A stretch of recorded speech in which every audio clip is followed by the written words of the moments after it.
Today we have Flashback Friday and a 10th episode show. All of you regular listeners know that every 10th episode we do a topic of general interest. It always seems to relate to finance and success in life and success with our portfolios, but the topics are more general every 10th episode show, and today we combine a Flashback Friday with a 10th episode. This show is produced by the Hartman Media Company. For more information and links to all our great podcasts, visit hartmanmedia.com. Welcome to Creating Wealth with Jason Hartman. During this program, Jason is going to tell you some really exciting things that you probably haven't thought of before, and a new slant on investing. Fresh new approaches to America's best investment that will enable you to create more wealth and happiness than you ever thought possible. Jason is a genuine, self-made multimillionaire who not only talks the talk, but walks the walk. He's been a successful investor for 20 years and currently owns properties in 11 states and 17 cities. This program will help you follow in Jason's footsteps on the road to financial freedom. You really can do it. And now, here's your host, Jason Hartman, with the complete solution for real estate investors. Welcome to the Creating Wealth Show. This is your host, Jason Hartman. This is episode number 460. 460. Happy New Year to everybody all around the world, with our listeners in 164 countries. I guess all around the world, that's one thing we really have pretty much in common. New Year, or at least a new calendar year. Of course, there are different calendars. There's the Chinese New Year, which takes place, I believe, late January. Anyway, to all of you celebrating this new year, Happy New Year to you. Our guest today, because this is a 10th show, our guest today, every show that ends in a zero, we go off topic and just talk about something of general life interest. And our guest today is awesome. His name is Daniel Pink, Dan Pink, and you've maybe heard of him. He's a pretty well-known guy. He's author of 5 very provocative books, including 3 long-running New York Times best-selling books, A Whole New Mind, Drive, and To Sell is Human. Dan's books have been translated into 34 languages, and he's sold over 2 million copies worldwide. He's also the host and co-executive producer of Crowd Control, a new television series about human behavior on the National Geographic channel. He will be coming to us in a bit here after I talk to you for a few minutes from Washington, D.C., where he lives with his wife and 3 kids. That's got to keep him busy. Okay, so it's a new year. What are your New Year's resolutions? Well, one that I hope I can convince you is a worthy resolution is to, number one, really resolve to move as much of your financial life from the earned income role, which is that good old thing, J-O-B, a job, and a job could be your own business, but either one. That's active income. And active income, especially when it's in a JOB, a job sometimes has been called that acronym just over broke, a job. Now, I know that's not true for most of our listeners because a lot of you guys have pretty high-level jobs, and that's wonderful, but it still is active income, and the moment you stop working, your income stops. So we're here to help you move into that non-earned income category, that investment income category, and that category where, your investment portfolio is as passive as possible. You know me, I don't believe there's any such thing as a truly passive investment. Even money in the bank is not truly passive. So every investment requires attention. On our side of it, there aren't very many moving parts, so it doesn't require that much attention. I know occasionally when you have a difficult time with property or something, maybe you think it requires a lot of attention, but overall, when you really add up the amount of time, it's not very much. That's why I wanted to bring to you the last couple of case studies as we are moving into the new year here, into 2015, because I thought hearing from David Porter and his story, investing in those Indianapolis properties and in Phoenix, he really did a great job and bought at the right time and is up over $700,000 on his portfolio. And, of course, that's 2 episodes ago. You can listen to that one. And then Fernando, well, he's a big fish for sure. 70 units, 50 properties. Some of those are duplexes and fourplexes and things like that. We'll just call them plexes. So 70 units total. He's done a fantastic job with his portfolio as well. So we've got many, many other clients who have done great things as well, and we've profiled them on prior episodes over the last, 460 episodes there. Go back and check those out. The key terms would be, if you go to jasonhartman.com and you want to search for those interviews, if you just type the word client, you'll find them, or if you type case study, you'll find them, words like that. I know with so much content out there in all these episodes, it's not like I can direct you to a specific episode exactly, but with the search feature on the jasonhartman.com website, you can find things pretty darn easily. So resolutions, New Year's resolutions. Okay. One of them I want you to think of, of course, is the one I just mentioned to you, but drilling down on that a little bit, I want you to think of a balance sheet. Okay, so everybody has seen a balance sheet at one time or another in their life. Maybe, a lot of you listening are accountants, you're CPAs, financial people. You've probably created many balance sheets. And what is on that balance sheet? Well, in one column, we have assets. And in another column, we have liabilities. And when you subtract the liabilities from the assets, you get the net worth of the person or the company, right? If you have $1 million in assets and you have $500,000 in liabilities, then that means your balance sheet shows a net worth of $500,000. Similarly, if you have $10 million in assets and $5 million in liabilities, well, then your net worth is $5 million. So here's the thing, though. One of the first duties that you must do in this new year is you must make sure you are putting all of your assets to work. And I know from talking to you and hearing your situation and your stories that many of you listening have a lot of assets that are sitting on the sidelines. And think about it. If you owned a business and you had a bunch of employees, you wouldn't allow those employees, hopefully, to be lazy and not work or not produce very much work, right? If you had a farm and you had a crop and your crop wasn't producing enough, you would hopefully manage it and optimize it so that it would produce as much as possible. So the same is true with our assets. We have assets, and many of us have assets we're not using. We have money sitting in the bank earning 0.5% interest. That's absurd when we can pretty darn easily earn 12% or 14% or 25 or 35 or even 45% on that money. In a low inflation, low yield environment. Welcome to this week's edition of Flashback Friday, your opportunity to get some good review by listening to episodes from the past that Jason has handpicked to help you today in the present and propel you into the future. Enjoy. Really the environment we've been in for about the past year, whereas before that we had some fairly significant inflation in the years prior, but it does seem to have tamed a bit. In this environment, the low yield, low inflation environment, it is incumbent upon us to win the race by simply getting yield. And in getting that yield, think about it. If everyone else is making 0.5% on their money, which, believe me, you look at the deposit numbers in banks, that's what a lot of people are making. Just 0.5%. It's unbelievable how disgusting that is, right? If you make 10%, well, then you're outdoing those people by a multiple of 20. 20. You are creating wealth 20 times faster than they are. So if you can just look at this as a competition with yourself and you've got these unused assets, what are they? Well, they're equity sitting in any property, but usually the biggest culprit is one's home, the home in which they live. They've got a bunch of untapped equity sitting there.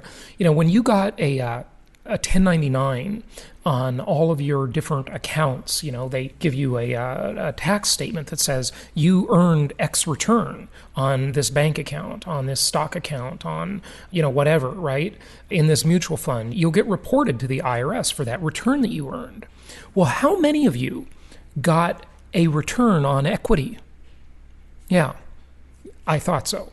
See, there's a metric called return on equity that real estate investors use, or just financial people in general, could be equity in anything. And I submit to you that that is a bogus metric. It's not legitimate. There is really no return on equity. There is only return on investment. So ROE, return on equity, is really a bit of a misnomer, okay? It's return on investment. So if you have $500,000 of equity sitting in your home and you're not using it, that money has gone to sleep. It is a lazy employee. It is a deadbeat, and it should be fired in the new year. And you should put that equity to work where it will get a higher return. Same goes with a bank account, and the same may well go with stocks, bonds, and mutual funds. You know how I feel about those things. Although, stock investors have been riding a bit of a wave lately, but, that will have an accounting, or as they say, an adjustment or correction soon. Other people call it a crash, but, Wall Street calls it a correction. What sounds better to you, a correction or a crash? I think I'd rather have a correction. Sounds a little more mild, right? But here's one of the big assets on the balance sheet. Well, it's really never on the balance sheet because most people don't even view it as an asset. But it is a very, very powerful asset. And I want you to make sure you use this asset. The asset is, can you guess it? Let me see if you can guess. The asset starts with a C. A C. A, B, C. The third letter in the alphabet. This is a very important asset. And I will bet that probably everybody listening is not exploiting this asset to its fullest potential. They're not using it as much as it can possibly be used. What is that asset that starts with a C? Credit. It is credit. Credit is an asset. Your ability to borrow is an asset because that can help you control more income property. And as long as you're using credit in a prudent, logical fashion, okay, in a conservative, prudent, logical fashion, it is a huge asset. Use your ability to borrow. Use your credit, okay? That's one of the greatest things about income property. It is not only the most historically proven asset class in America, if not the entire world. It is not only the most tax-favored asset in America, but it is also the most debt-friendly asset. And when I say debt-friendly, it means that lenders feel very secure about loaning on real estate compared to any other asset. Look, try and get a loan on your business. Try and get a loan on anything else. It's never as favorable as the real estate loan because real estate, and I'd say especially income property, because you don't pay your own debts with income property, you outsource them to other people, is the most debt-friendly asset. And debt, when it comes to income property, is my favorite four-letter word. It is a really, really powerful thing. As long as you use it correctly, it's a very, very powerful tool. The credit is a huge asset on the asset column of that balance sheet. Okay, so make sure you use it in the new year. Now, I bet another, probably much more obvious asset that a lot of you aren't using is money in a retirement account, in an IRA. Are you self-directing your IRA? I sure hope you are. And, maybe a 401k too. There are some nuances there. We're going to be talking about this at our upcoming Meet the Masters event quite extensively. But a lot of those unused assets are in there too. Now, you can't borrow as well inside of retirement accounts. You can do borrowing, but it's not as debt-friendly as outside of the account. So what I would say is that money inside the account, you want to use that for cash purposes of income property. If you've tapped out your number of loans and you're a cash buyer, basically, then that's an option. But I think what might even be a better, more attractive option is investing in the discounted land contracts. And we will be presenting that. Of course, we had it a few episodes ago. We talked about that. And we will be presenting it at the upcoming Meet the Masters event. And I think that's going to be a very exciting thing for things like retirement plan money. It just lends itself, pardon the pun, lends itself perfectly to that type of account and investment. Okay? So New Year's resolutions, put things to work. Get all your assets to work. Get your money deployed. Get it into prudent, historically proven income properties, not the speculative junk where you're planning on appreciation. That's not an investment. That's a gamble. That's a speculation. It's funny. I was talking to someone yesterday. She was saying, next time you go to Las Vegas, you got to go this place. It's a really fun place to gamble. And, she launches into this whole conversation about why it's so great. And I said, I don't gamble, okay? So don't gamble with your investments either. Now, you can have some riskier types of investments that might pay off bigger returns if they work, but really appreciation, when you're looking at appreciation and thinking you're an investor, you're not an investor. You're a gambler. You're not an investor if you're investing for appreciation. So don't do that, okay? Invest for cash flow in really prudent, simple properties that make sense the day you buy them, following my 10 commandments of successful investing. Another thing I want to mention, since it is a new year, every new year there are all these new laws. And you know how I feel about laws. I'm not a huge fan of them. And the reason is because these laws sometimes are so nonsensical. And it gives the government the opportunity to make all of us criminals. Okay, when I was brought up, my mom used to say to me, Jason, ignorance of the law is no excuse. And I thought, okay, well, that means, as a citizen, I have the responsibility of knowing the laws. We all have that responsibility. But guess what? This year, in the new year, and most of them went into effect today, the Socialist Republic of California has 930 new laws that go into effect. And every year it seems like more. I remember a few years ago it was like 600 and something. And a few years ago, one year in the future, it was like 700 and something new laws. And then it was 800 and something new laws. And now it's 930 new laws. Do you know them all? No, I bet you don't. And that's just one state. Okay, probably one of the worst states. Okay, many other states, probably every other state, has a whole bunch of new laws too. I'm sure Arizona does as well. And then there are new federal laws. Now, how many times do you hear about laws being repealed? Crickets. How many laws do you hear about being repealed? Yeah, I thought so. I never seem to hear about a law being repealed. I only hear about new laws.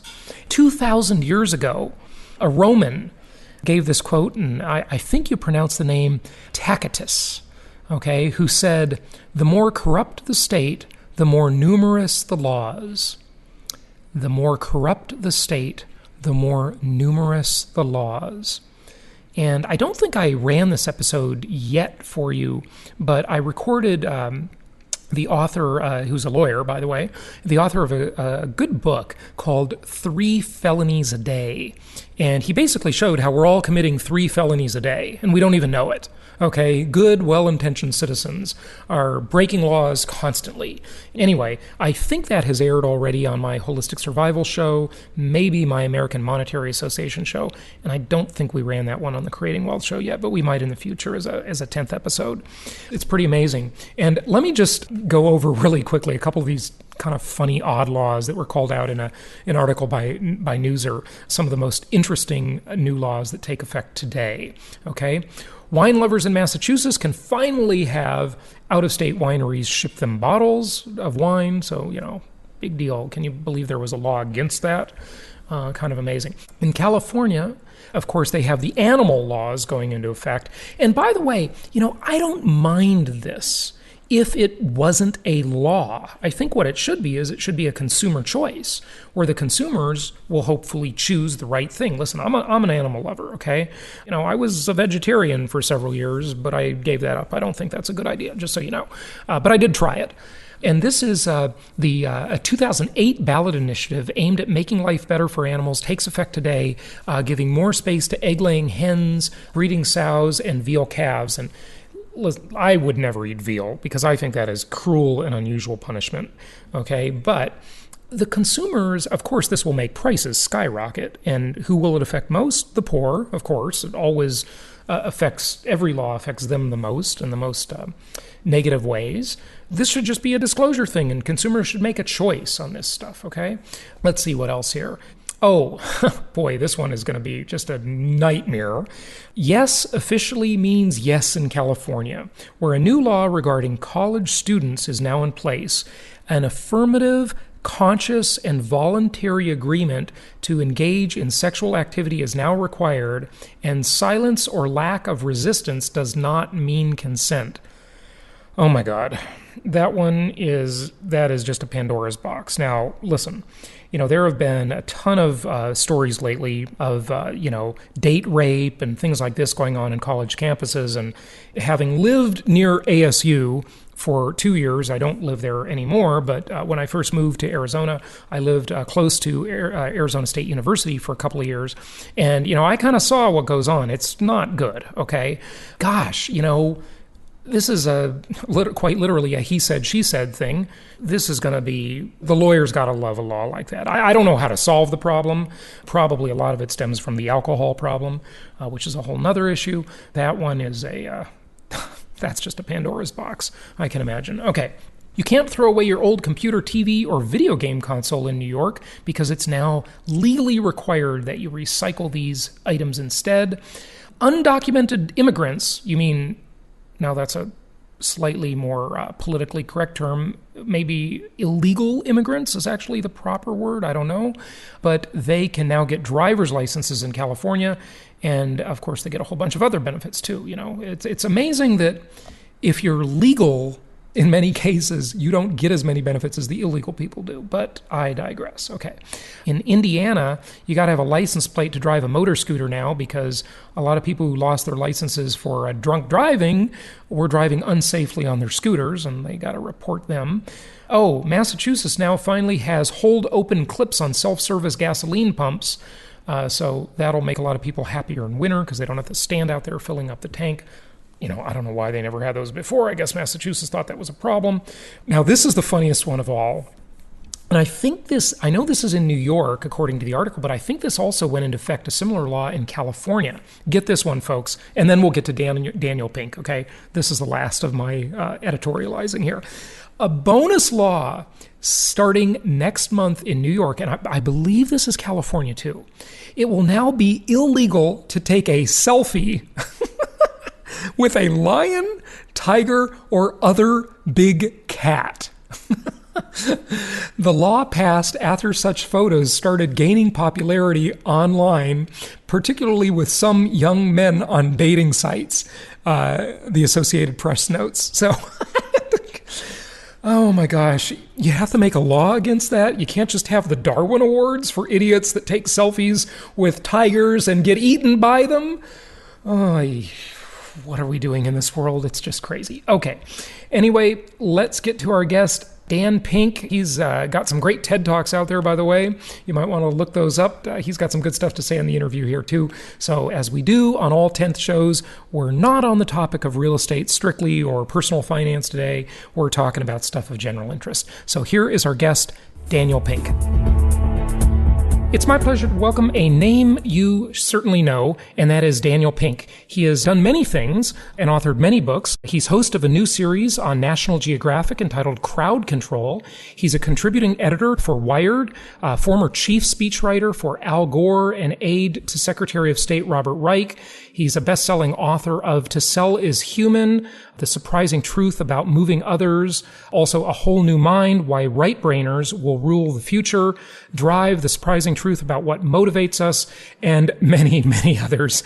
I'll leave it at that and let him talk about the rest. Dan, welcome. How are you? I'm good, Jason. Thanks for having me on the show. Well, it's great to have you. Give our listeners a sense of geography. Where are you located? Geography, I am in Washington, D.C. Okay, good. The belly of the government beast. Indeed. Yep. And I don't live in the Maryland or Virginia suburbs. I live right here in the District of Columbia. So I have plenty of taxation and no representation. I love it. Well, considering that's coming from an Al Gore, Robert Reich guy, I'm kind of surprised you say that, but okay. It's like that old line about how a conservative is a liberal who's been mugged, and and a liberal is a conservative who's been arrested. I would say that a social liberal fiscal conservative is a Democrat who's become self-employed. I love it. And at least you're candid about it too. That's awesome. Yeah. That's awesome. Well, hey, your new show is fascinating.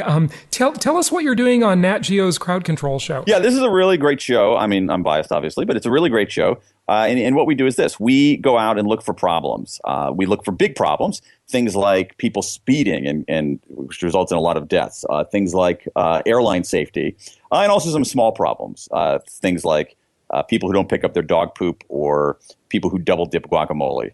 And then we use we look to the behavioral science. We look to this whole body of research in psychology and economics and to some extent sociology. We sort of say, okay, what does the research tell us? And then we have this fabulous team of designers and technologists, and we go out there and come up with a solution. We put it in place out there in the real world and see what happens. And sometimes we do a great job of solving these problems. A lot of times we do. Sometimes we don't do so well. How did you approach solving? I mean, pick a problem you like.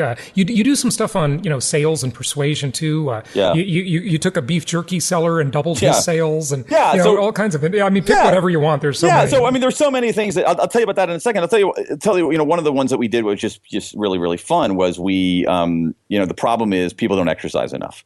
And yet when we're given moments to exercise in our day-to-day lives, we often ignore them. A classic example of that is when we're faced with a choice of taking the escalator or taking the stairs, and we take the escalator. So how do you get more people to take the stairs?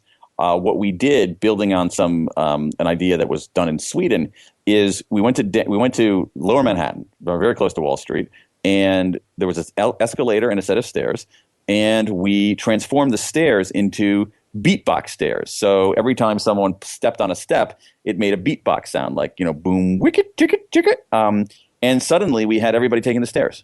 So instead of, it's an interesting strategy. Instead of saying you have to exercise, shame on you for not exercising, wagging your finger at people to exercise, all we did was make the choice of climbing the stairs a little bit more fun, and it had a dramatic effect on how people people behave. So what you did is you gamified stairs, and not only gamified it, but made it an opportunity for self-expression. I think there's something to that. No joke. Yeah. I mean, we made it into it wasn't a game in the sense that it wasn't pure gamification in the sense that there weren't points or anything like that. It really was partly about self-expression, but it's also as much about sort of social things. So what we had is we had people going up and down the stairs together. We had people trying to make music together. And pardon the pun, make music together, Yeah, right. That's a good one, yeah. And so what we had was what we ended up doing was changing people's behavior in a subtle, non-coercive way, and we got more people exercising. But on the sales one too, in that we spent a lot of time thinking about money as well. And the sales one, what we decided to do was, can we use some of the science of persuasion and selling to help this guy named Brian. He's a small entrepreneur. He makes basically artisanal, homemade beef jerky, and he sells it at farmers markets. And so we went with him to a farmers market in New York State, and I was in his booth and saw how he was doing things. And then we said, you know what, let's try some different things, some different strategies based on what the research tells us. So what we did for him was we had him, he was offering up, he had a little plate behind the desk, behind his counter in the farmer's market. And he said, would you like a taste? Would you like a taste? Would you like a taste? And we encouraged him to come out from behind the booth and actually use the word free all the time, because everybody loves free stuff. Free triggers are kind of psychoses in our head. And so instead of saying, would you like a taste? Would you like some free beef jerky? Would you like some free beef jerky? Would you like a free sample? And he suddenly got a lot more people that way. We also triggered the principle of reciprocity, in that one reason that stores use free samples is that human beings are natively reciprocal. So if you do something for me, I'm inclined to do something for you. And so by giving somebody something for free, they might say, oh, wow, you did me a solid. I'll do you a solid by buying some of your jerky. And the third thing that we did, which is really interesting, some very, very interesting research that shows that the power of rhymes increase what cognitive scientists call processing fluency. That is, they go down easier and actually are believed more deeply. So we had them out there using rhymes, saying, don't be a turkey, try some free jerky. Or trying to. How did that work? It worked great. The rhymes. It was amazing. Yeah. Because it was entertaining. It was entertaining, but it was more than entertaining. It was like, oh, it's stuck. It's like, oh yeah, I've got to be a fool not to have some free beef jerky. We also did one a little bit more explicitly on his branding, because a lot of the beef jerky that's sold in stores is, very, very heavily processed, not particularly good ingredients or anything like that. And we had him out there saying, my jerky's no mystery. I know it's history because it's homemade and artisanal and all that. And this combination of things ended up doubling this guy's sales, and he's still using them. And so what we're trying to do is show, if you pay attention to a little bit of the science, if you think a little bit differently, you can do a little bit better out there. Mm-hmm. Yeah, fantastic. Okay, so you used Chris Anderson's free concept, and I love that book, by the way. Yep. And then you got Robert Cialdini's reciprocity law. Absolutely right. So you've blended all of this great stuff, yeah. And so his sales, they doubled? His sales doubled on that afternoon, and they've continued to do very, very well. I mean, he changed the way that he did things. And you're exactly right. I'm glad that you hat-tipped Chris Anderson and Robert Cialdini, because Anderson's book really showed some of the kind of psychosis that takes over when people hit free. And Robert Cialdini's book Influence is to me one of the very best nonfiction books anybody in business could read. And I just think it's a classic, incredible book. And his principle of reciprocity is so powerful.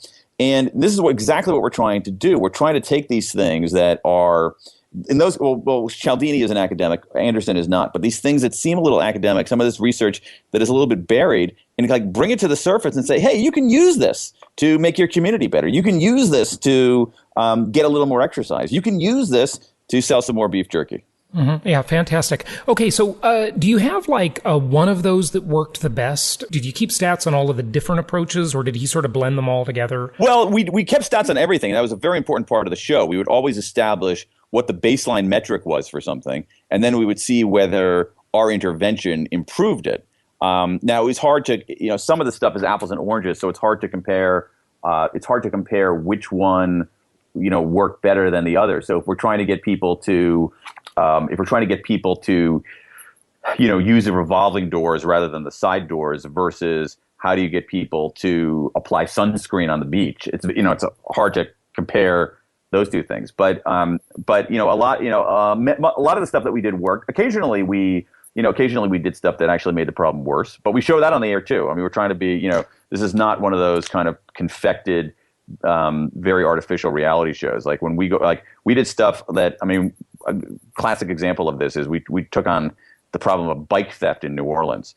And I had this, what I thought was I still think it's a brilliant idea, I have to say. So it's an idea built.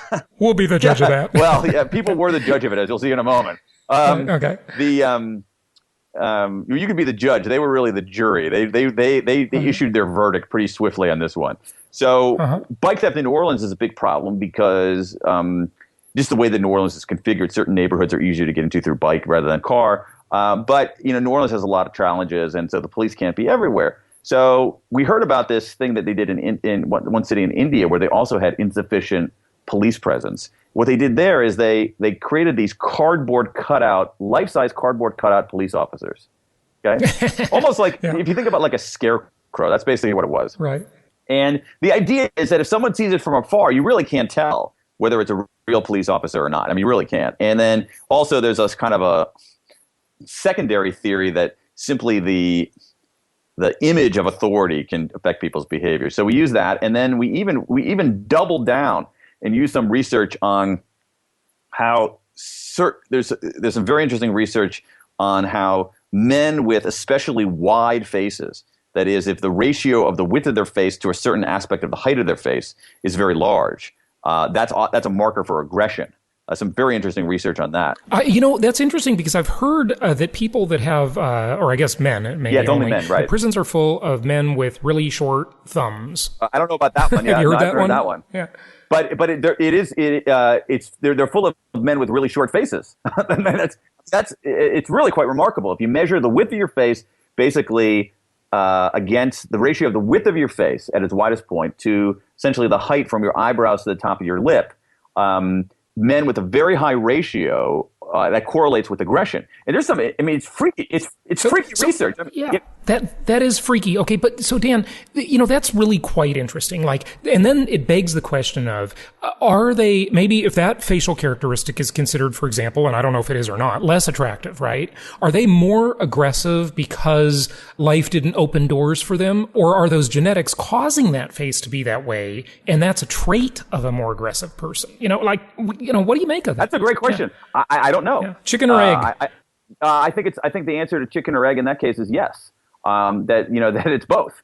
And that there. I mean, in that case, the facial width to height ratio is physiological. I mean, it has to do with the presence of testosterone. So it's a physiological characteristic.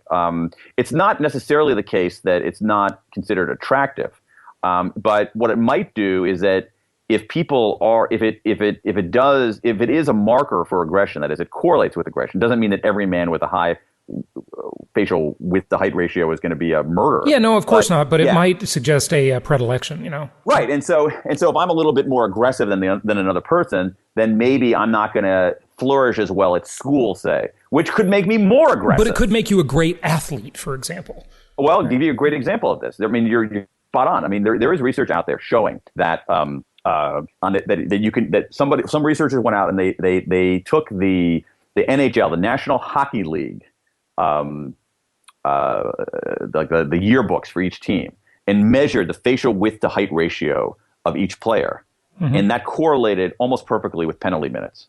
Wow. So it's I think it's a really, really cool topic. I didn't get a lot of it on the air. I was a little sort of, but what we had was we had people in our crew, like, everyone wanted me to measure their face. Yeah, right. No, I'm busy measuring my face. Yeah, right now. No, so, I measured mine. I do not. I have I'm a pretty slightly above the median in my facial. Nothing super aggressive. That was obviously a survival mechanism in the more barbaric era, from times gone past, or maybe present times in some places. Yeah. Well, I mean, yeah, sure, certainly that there was. I mean, evolution probably selected for some amount of aggressiveness, not probably wild amounts, but probably some amounts, because you're more likely to survive. Anyway, taking this all the way back to bike theft in New Orleans. So we found an actor with an especially wide face and had him pose for these cardboard cutouts. Okay, he really looked menacing. He looked like he's going to kick your butt. And we put him in a police uniform, and we put these life-size cardboard cutouts of a cop in bike theft hotspots all over New Orleans to try to deter bike theft. We measured the bike theft before. We measured the bike theft after. And here's what happened. The number of bike thefts went down, but that's the good news. The bad news is that the reason was that people stole all the cutouts. So after a day, all the cutouts had been stolen. So that was one that didn't work that well. So that's why I'm saying, it's like, I thought this was such an awesome idea. We're going to nail this thing. It's going to be such a cost-effective solution for police forces. And it totally backfired. The title of one of your books, To Sell is Human. Why did you pick that title? Why is selling human? Well, I mean, first of all, it's something that all of us do all the time, and whether we like it or not. If you look at how, especially on the job, just think about on the job, let alone in our other life, in other aspects of our life. If you look on the job, how people actually spend their time, they're spending an enormous portion of it persuading, influencing, convincing, cajoling. So, you're an employee and you're trying to get your boss to free up some resources, or you go to a meeting and you're pitching an idea, or you're a boss and you're trying to get your employees to do something different or do something in a different way. We're selling all the time. That's one reason that it's human. The second reason that it's human, probably the deeper reason, is that today, especially in a world where no one has, a monopoly on information, where there isn't as much asymmetric information as before, is that the way to do it well, the way to be effective as a persuader, a convincer, a seller, is to actually be a little bit more human, to draw on some fundamentally human characteristics, like the ability to take someone else's perspective, the ability to listen, the ability to, as I said before, to see things from someone else's point of view, the ability to put the other person first, that those kinds of fundamentally human qualities actually make us more successful today. Mm-hmm. Yeah, very interesting. Now, in the Nat Geo show, you discovered something interesting, that there's a connection between saving for retirement and using sunscreen? Yeah, believe it or not, there is. This is interesting. So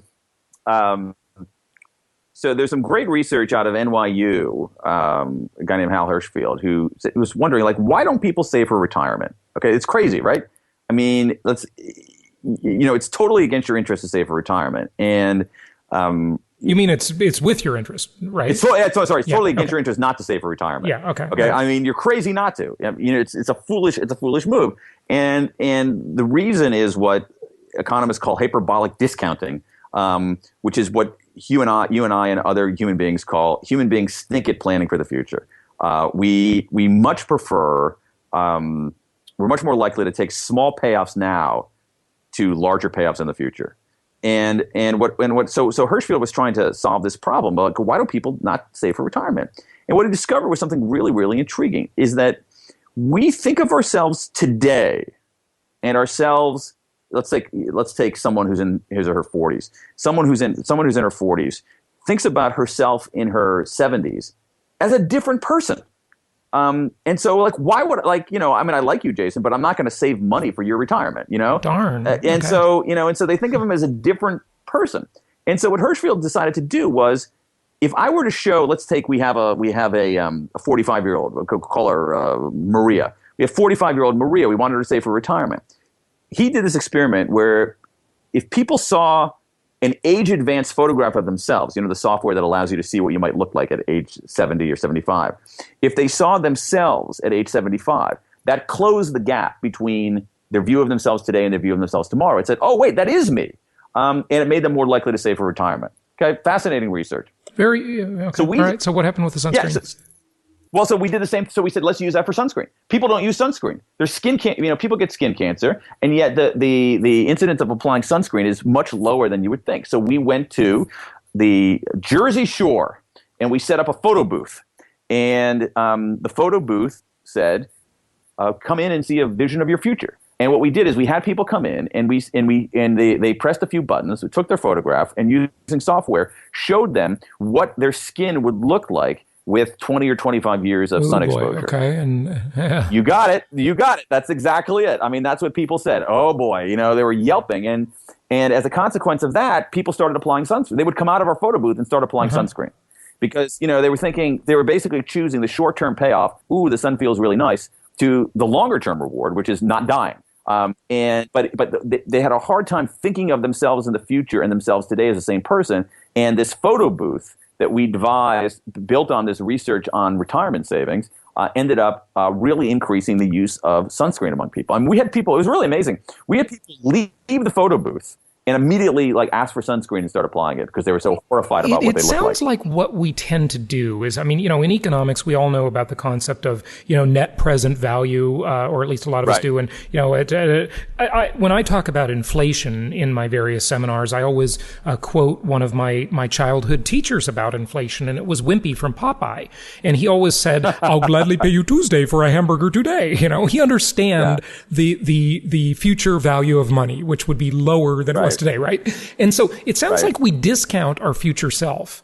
And that's just a human tendency, isn't it? And maybe it comes from back in evolutionary days when we didn't know if we would live that long, we still don't, but it's much more certain than maybe it ever has been in human history, right? So I think that's actually a really good point. That explanation makes a ton of sense to me, and that you didn't have, that you didn't even have to, you didn't have to have, let's take something like, like you're talking about the time or net present value or time value of money. That was not a concept when we were evolving, because, well, first of all, we didn't have money. Second of all, we didn't have a lot of time. We didn't have much of a future, So basically, you're just trying to get through the day. You're just trying to make sure that the saber-toothed tiger doesn't eat you today, so you can wake up on Thursday. And I think that's probably part of why we have that kind of cognitive bias toward the short-term payoff versus the long-term payoff, which is why a lot of us go awry, and why we need certain kinds of interventions to help us behave a little bit better. It's not because we're bad people. It's just because, as you're at least maybe just implying or maybe suggesting altogether, is that our brains are, not perfectly equipped for the modern world. So this is why you could do this is why what's effective are things like let's go back to retirement savings. People work at a company, they have a chance to contribute to their 401k and get it matched, and they don't do it. And so one of the most effective things to solve that problem was automatic enrollment. You basically change the default. So people are automatically enrolled in their 401k program at their company. They can opt out, but no one does because we just go through these default behaviors. And so there are ways, as we were talking about at the top of the program, there are these, subtle, non-coercive ways to help change people's behavior, change our own behavior for the better. Mm-hmm. What motivates us? You talk a lot about motivation. What motivates us, and how can we motivate others? The age-old question. I guess the first person we got to motivate is ourselves, right? But yeah. But how can we be better at motivation? Well, we're motivated by a lot of things. Let's go back to what you were talking about before. We're motivated by biological things. We eat when we're hungry, we drink when we're thirsty. That's a form of motivation. We are motivated by rewards and punishments. There's no question about that. In certain circumstances, if you reward behavior, you'll get more of it. If you punish behavior, you'll get less of it. But I think what we missed out on is that human beings have another set of motivators that at some level economists and even biologists have a harder time explaining, which is that we do things because we like them. We do things because we get better at them. We do things because it's the right thing to do. We do things because we like having control over our own lives. And that third set of motivators, these more kind of intrinsic motivators, are also really, really important. And I think the problem we have in organizations is that we only rely on those first two sets, those biological motivators and those reward and punishment behaviors, and don't take a three-dimensional view of people. So I think that's at the heart of the problem. In terms of but one of the great scholars in motivation, a guy named Edward Deci, who's at the University of Rochester, really one of the legendary figures in the scientific study of motivation, said something really, really important. He said, we got to get past this idea that motivation is something that one person does to another, and understand that it's something that we do for ourselves. So instead of trying to motivate other people, in a controlling way, you're much better off trying to change the context, change the environment, so that they can motivate themselves. How do we change that context and environment, and how do they motivate themselves? We need to leave it to them? Yes and no. All kinds of things. Let's take the example. Let's take some. It really depends on what people are doing. But there's a lot of evidence showing, for instance, that I'll give you a great study that explains this. So it's a study of fundraisers at the University of Michigan. These are work study students who are making phone calls to University of Michigan alumni to raise money for the school. And so the researchers divided the student fundraisers into three groups. And everybody's treated exactly the same. They have the same list of, same kind of call list, same scripts, et cetera, et cetera. The only thing different is what they do for the 5 minutes before they get on the phone. So the first group is the control group. So they read, 5 minutes of something neutral, about like ants or bees or something like that. The second group, for the 5 minutes before they get on the phone, they read letters from people who used to work at the call center, testifying to the personal benefit of having worked there. So my name is Jason. I worked at this call center for a year and a half as an undergraduate. I learned communication skills and sales skills, and I'm now a banker in New York, and it's been very useful to me. And the third group also read letters, but they read letters from people who were on the receiving end of the money that was raised. So they'd get a letter saying, my name is Jane Smith. My parents couldn't afford to send me to college, but I got a scholarship to the University of Michigan, funded by some of the money raised here, and I'm now a pediatrician in Saginaw. Okay, so three groups. One group is our control group. Second group, 5 minutes of reading about the personal benefit. Third group, 5 minutes of reading about the purpose. And it turned out that the third group performed twice as well, earned twice the amount of weekly pledges, twice the amount of donation money as the other groups. And it was simply that 5-minute intervention of essentially explaining to people, like, why are you doing this in the first place? Why do you raise money? What's the point? I've heard about the studies where, someone will want to cut in line in front of someone. And literally by using the word because, it makes it completely different, even if the reason is totally stupid. Like, can I cut in front of you because I'm in a hurry? Well, obviously you're in a hurry, duh. Yeah. Part of it. That's a really interesting one too. I think that's going to work in the short term. And Cialdini, as you mentioned before, has written about that particular study. It's a fascinating study. That might work in the short term. I think if you go into the workplace and you want people to perform well, if people know why they're doing what they're doing, they're gonna perform a little bit better. And so there's all this. There's a lot of research out there showing, for instance, that there's another piece of research on lifeguards, that if you have lifeguards toward the end of the summer read an article about lifeguards who saved people's lives, those and others and the other lifeguards don't read that article. They read again about ants and bees or something like that. That the guards who were reminded of like what lifeguards do and why they do it are much more likely to re-up for the next summer. And so, again, it's not. So what you're not doing is you're not saying you can do it, you got this, or you're not threatening people. If you don't do this right, I'm going to blah blah blah. You're doing something a little bit more subtle, and in the workplace, the key is basically to hire great people. Hire great people. That's hugely important.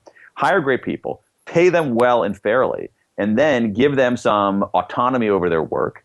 Help them get better at something that matters, and help them understand not only how to do what they're doing, but why they're doing it in the first place, and showing them the contribution they're making.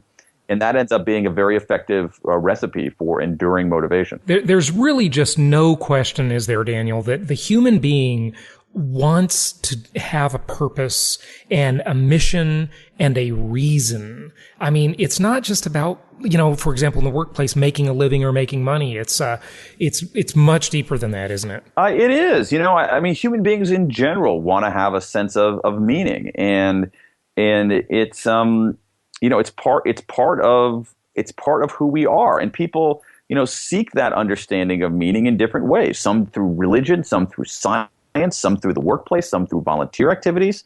But that's it's how we are. It's what makes our species, I think, different from other species. That I'm not sure that even higher level cognitive species like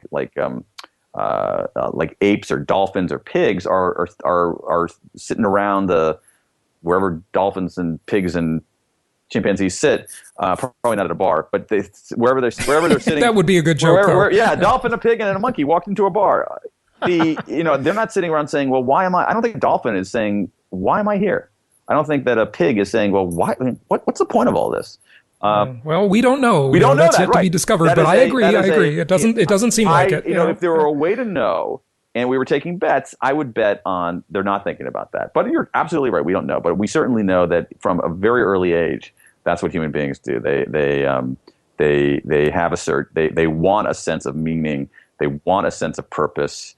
They want to get up in the morning and do something where it matters, where it makes a contribution, and where if they didn't show up, somebody would care. Absolutely. That's a very, very good point. So for everybody listening, you need to try and institute that in your workplace and in your personal life, and it'll just make you a lot more effective. So that's a very good message. Daniel, tell people where they can best find you. I mean, you're all over the place, but is it danpink.com? Is that the best website? Yeah, you can find me at danpink.com, danpink.com, on Twitter at Daniel Pink, at Daniel Pink, and also on the National Geographic channel. The show is Crowd Control. It's on Monday nights on National Geographic channel at 9 p.m.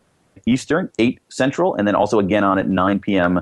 Pacific time as well. Good stuff. Well, closing thought on any part of your work, Dan, whether it be motivation or whatever. I'll just give you the last word. Yeah, I'm not that different from anybody else. I'm not different from I'm just like everybody else. Like, I want to do something that matters and have a purpose. And what I want to feed my family, obviously. But once I feed my family and once the kids have winter coats, you think about why you do what you do. And to me, both this television show and the books that I'm writing, if someone out there, a few people out there do things a little differently, make their own lives a little bit better, I feel pretty good about that. Daniel Pink, thank you for joining us. Jason, thanks for having me. I've never really thought of Jason as subversive, but I just found out that's what Wall Street considers him to be. Really? Now, how is that possible at all? Simple. Wall Street believes that real estate investors are dangerous to their schemes because the dirty truth about income property is that it actually works in real life. I know. I mean, how many people do you know, not including insiders, who created wealth with stocks, bonds, and mutual funds?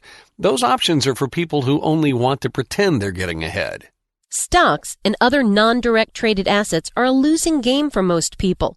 The typical scenario is you make a little, you lose a little, and spin your wheels for decades. That's because the corporate crooks running the stock and bond investing game will always see to it that they win. This means, unless you're one of them, you will not win.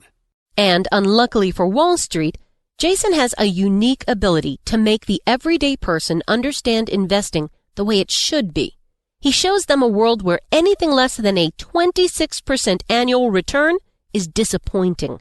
Yep, and that's why Jason offers a one-book set on creating wealth that comes with 20 digital download audios. He shows us how we can be excited about these scary times and exploit the incredible opportunities this present economy has afforded us. We can pick local markets untouched by the economic downturn, exploit packaged commodities investing, and achieve exceptional returns safely and securely. I like how he teaches you how to protect the equity in your home before it disappears and how to outsource your debt obligations to the government. And this set of advanced strategies for wealth creation is being offered for only $197. To get your Creating Wealth Encyclopedia Book 1, complete with over 20 hours of audio, go to jasonhartman.com/store. If you want to be able to sit back and collect checks every month, just like a banker, Jason's Creating Wealth Encyclopedia series is for you.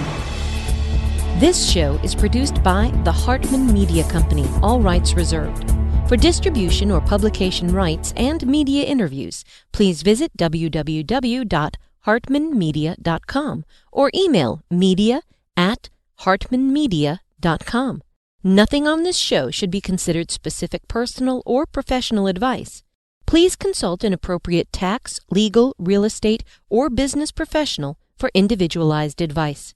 Opinions of guests are their own, and the host is acting on behalf of Platinum Properties Investor Network, Inc. exclusively.